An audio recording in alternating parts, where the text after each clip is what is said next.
voir, il y a quelques instants, les différentes intensités des états émotionnels en fonction du temps et de l'espace.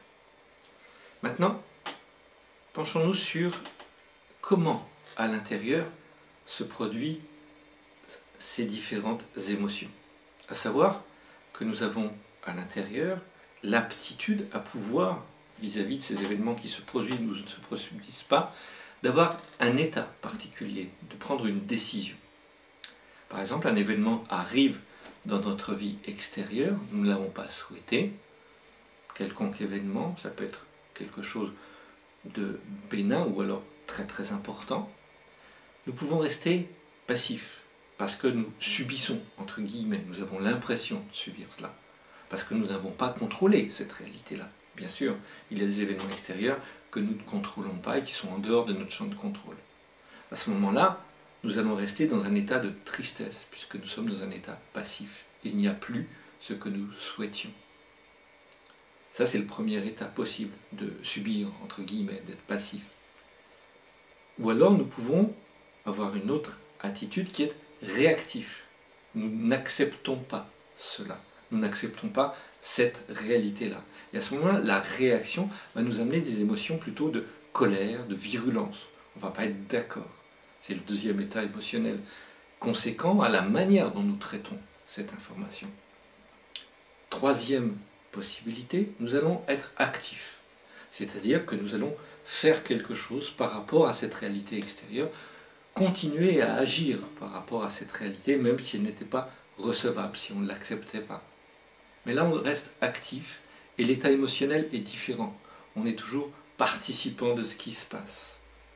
Puis on peut aussi avoir une autre possibilité qui fait partie de toutes les possibilités de gestion intérieure, de ce qui est à l'extérieur, qui arrive, d'être proactif, de se mettre dans cela va arriver, c'est possible, et on va se mettre dans la prévision de.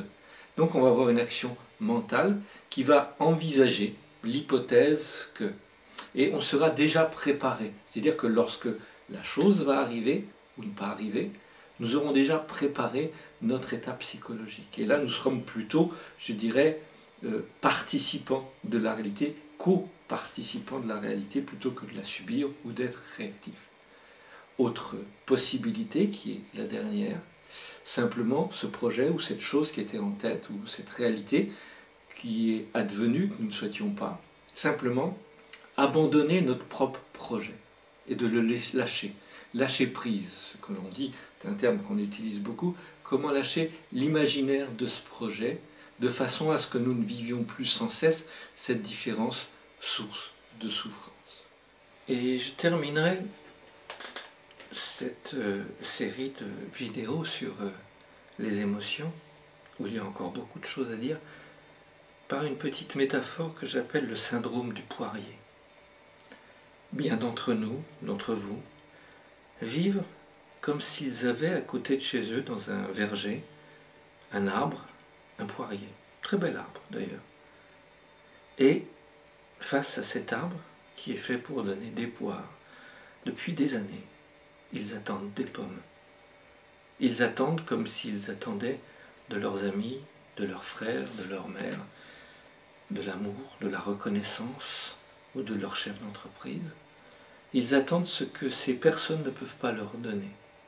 Ou ils attendent de la vie, que la vie soit ceci ou cela.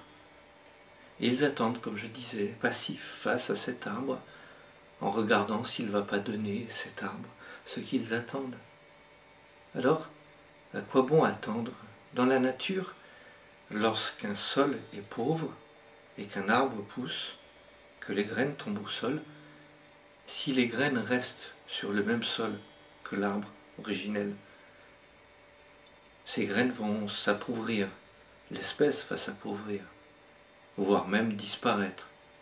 La nature est suffisamment bien faite pour que des graines puissent aller ailleurs, dans d'autres sols plus riches, plus généreux. Et donc les graines n'attendent pas. Elles n'attendent pas que ce même sol qui a nourri plus ou moins bien les arbres d'origine les nourrisse à leur tour. Ces graines s'en vont ailleurs, dans d'autres territoires, dans d'autres lieux, à d'autres endroits, se nourrir d'autres choses, s'épanouir en d'autres lieux. êtres humains que nous sommes, nous attendons effectivement des arbres qui nous ont vus naître, du sol sur lequel nous avons poussé, la même chose que ce que nous aurions droit, ce qui serait obligatoire, ce que nous croyons que les autres devraient faire. Et nous restons passifs à attendre. Nous pouvons être comme ces graines de la nature, actives, proactives, aller chercher d'autres territoires, d'autres lieux qui vont nous nourrir ou nous enrichir. Et même d'ailleurs, nous pouvons faire une chose assez intéressante humainement, plus tard, lorsque dans un lieu lointain de nos origines, sur un sol riche, en tant qu'arbre, nous serons épanouis. Nous pourrons peut-être aller donner les fruits à ceux qui nous ont vus naître de ce qui leur a manqué et avoir cette générosité humaine. Donc je vous invite, à partir des jours qui viennent, de vous poser la question de ce que vous attendez.